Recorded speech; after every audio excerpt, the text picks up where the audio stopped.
पति के मर जाने के बाद कालू की माँ का तबीयत बहुत ही ज़्यादा खराब रहती थी। वो आए दिन बिस्तर से उठ नहीं पाती थी। एक दिन तो बिल्कुल हद ही हो गया था।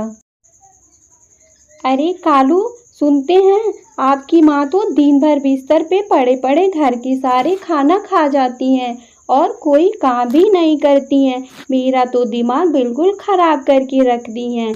अब मैं क्या खाऊं? क्या माँ, तुम तो बिल्कुल दिमाग खराब करके ही रख दी हो। जब से पिताजी क्या मर गए, तुम तो बिस्तर पे बैठे बैठे घर का पूरा भोजन ही खा जाती हो और कहती हो कि मुझसे उठा नहीं जा रहा है। खाते टाइम तो तुम्हारी तबीयत नहीं खराब होती।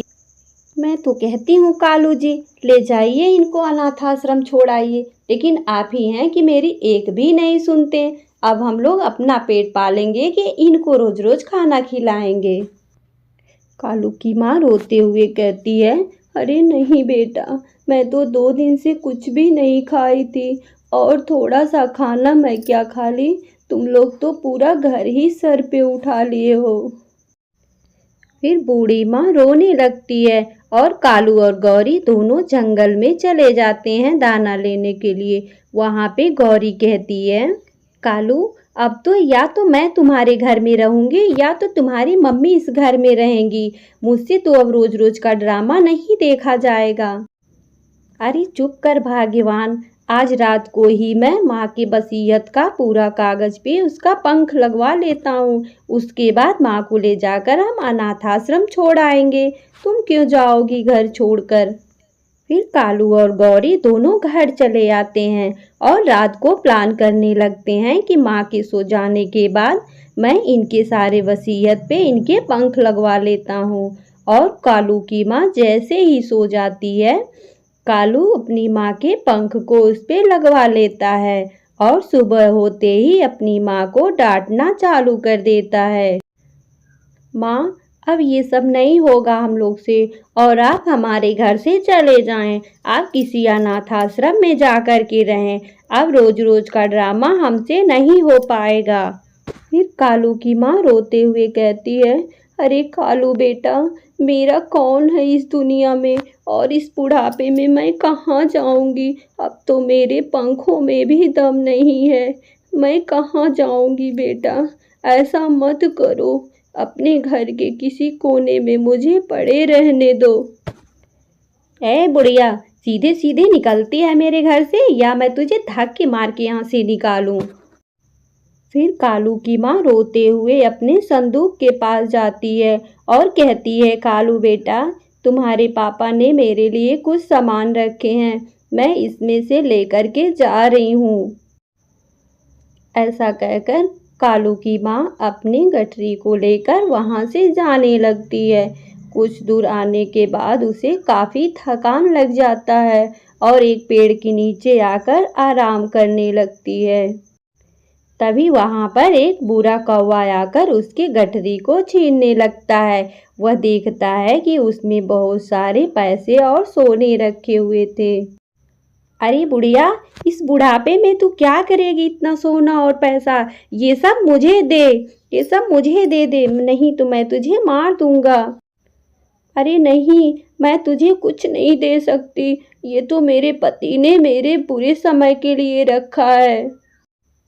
इन सारी बातों को सुनकर तब तक वहां पर टोनी चिड़िया आ जाती है और बुरे कौवे को डंडे से मारकर भगा देती है।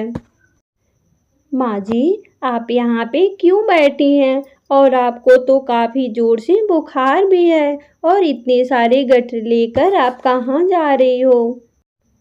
टोनी बेटा, मेरे बेटे कालू ने मुझे घर से मारकर निकाल दिए हैं और इसमें कुछ सोने और पैसे हैं जो मेरे पति मेरे बुढ़ापे के लिए रखे थे। अब तुम इसे रख लो और मुझे अपने घर ले चलो बेटा। आप चिंता ना करें माँ जी, इन सोने और पैसों की मुझे कोई ज़रूरत नहीं है और मैं आपको अपने घर लेकर चलती हूँ। ऐसा कहकर टोनी चिड़िया गौरी की माँ को अपने घर लेकर आती है और उनकी अच्छे से देखभाल करती है। कुछ दिन के बाद कालू की माँ ठीक हो जाती हैं।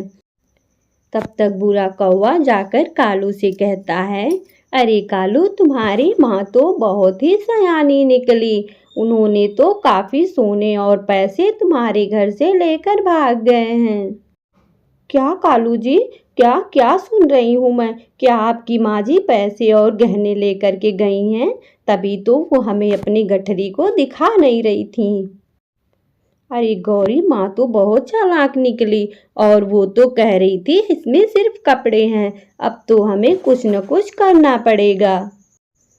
हाँ कालू जी, अब हम दोनों चलते हैं, माँ को वापस लेकर आएंगे। फिर कालू और गौरी टोनी चिड़िया के घर आ जाती हैं और अपनी माँ से आकर के माफ़ी मांगने लगता है। माँ, मुझे माफ़ कर दो, आखिर मैं तुम्हारा बेटा ही तो हूँ, मुझसे गलती हो गई। अब आप अपने घर चलें और जो पैसे और जेवर रखे हैं उसे अपने नाती पोता के लिए रखें।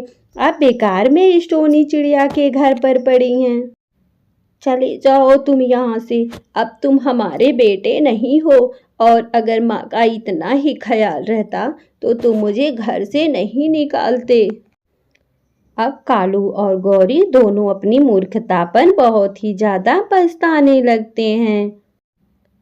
तो प्यारे बच्चों, इस कहानी से हमें यही सीख मिलती है कि माँ के चरणों में ही सारा सुख और सारी जन्नत होती है। हमें अपने माता पिता को कभी नहीं छोड़ना चाहिए।